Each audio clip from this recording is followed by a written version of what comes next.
Hey, if you got a whole bunch of cash, you can count it the hard way by counting it each and every single one, or you can do it the easy way with the Munbyn money counter. This thing is really cool. Now, the company did send me this product for a review, but they wanted me to show you what it is and how it works. And what this is something to make your life a lot easier and a lot quicker if you deal with a lot of cash.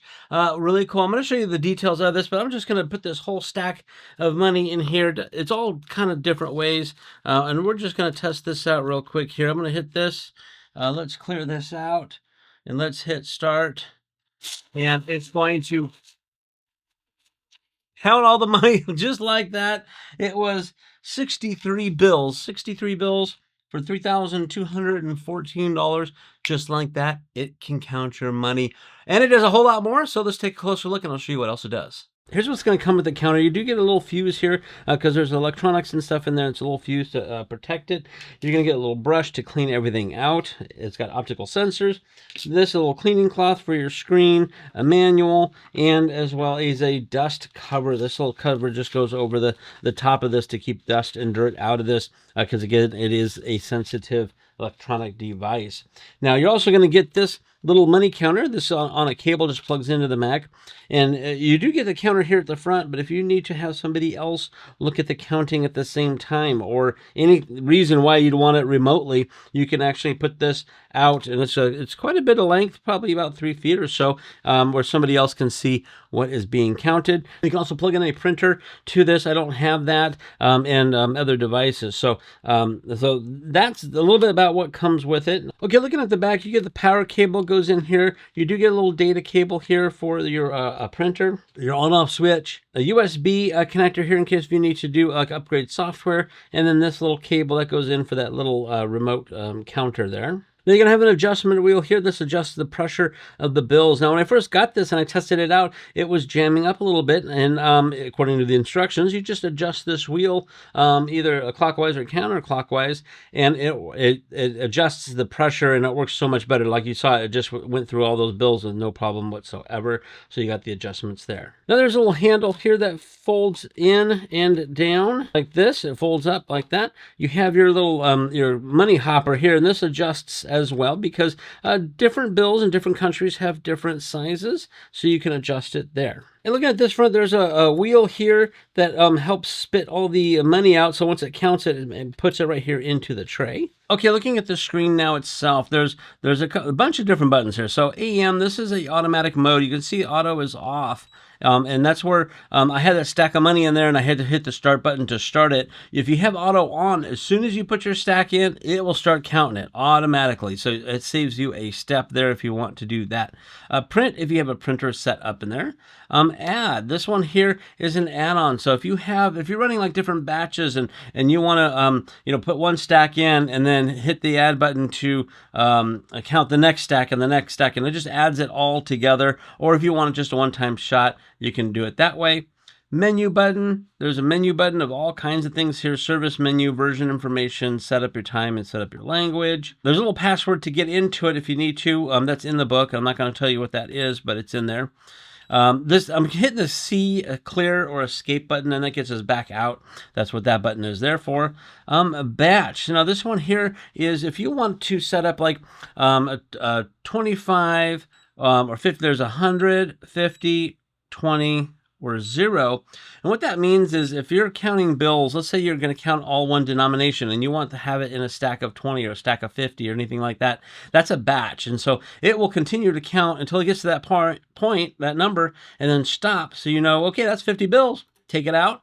Do your next one. So that's what batch is there. Now you've got currency. So I can hit this and you can see we've got US dollars, euros, Mexican, British pounds, or Canadian. So now this will count all those different denominations. Now, from what I understand is you need to select your currency and then count. So you can't have like a little US, a little Euro, a little Mexican, a little this, a little that, and a little bit of each one to count it. It's going to be just set it to a 1 on there. Now, from my travel experiences, I know that some places like Euro and the British pound, some of those notes, or even Canadian, I think, some of those notes are different sizes.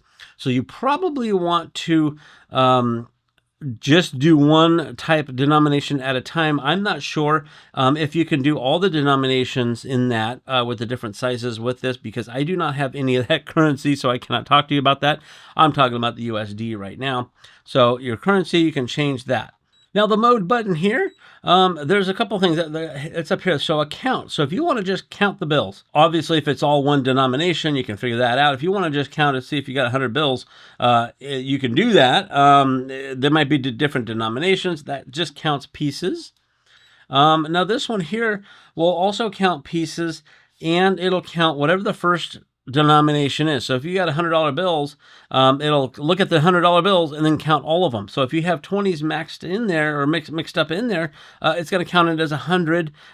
So you got to be real careful with your stack of how much it is. So if you know you're just going to put hundreds in, use this one. It'll count how many hundreds, and then your total for that, and then you move on to the next one.